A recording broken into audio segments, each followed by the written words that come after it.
আল্লাহ পাক বলেন ইন্না আনজালনা ইলাইকাল কিতাবা বিল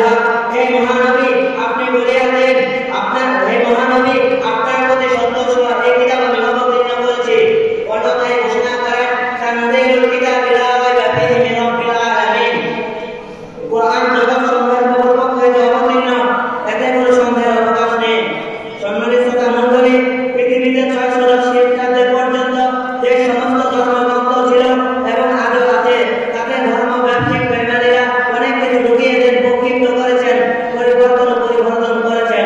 অথচ আজ পর্যন্ত আল কোরআনে কেউ একটি হরফ যোগ বিয়োগ করেননি, কোনদিন করতে পারবে না।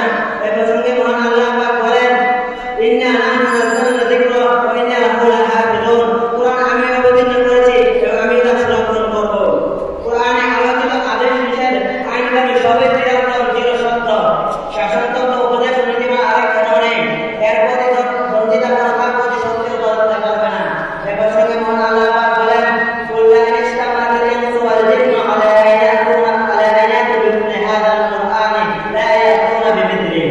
হে মহানবী, এই কোরআনের অন্য কোরআন আনতে রচনা করতে যদি সমস্ত মানুষ এবং জিন তারা একত্রিত হয়ে যায় এবং তারা পরস্পরকে সাহায্য করে, তবুও তারা এরকম কোনো কোরআন আনতে পারবে না। একটা কবি শেয়ারের মধ্যে বলতেছেন, না हो क्यों इस्लाम दुनिया भर के दिलों में, ना हो क्यों इस्लाम भर दुनिया में, वहाँ मज़हब किताबों में, यहाँ ईमान हमारे सीनों में। সুতরাং সত্যের বোঝা দাঁড়িয়ে যায়, শুধু সত্যের সামনে এগিয়ে যেতে হবে, দিনের পতাকাকে চির উন্নত করে রাখতে হবে। তাই উত্তম মন্ত্রী মদিনা রওজা শরীফ থেকে বিশ্ব মানবতার একমাত্র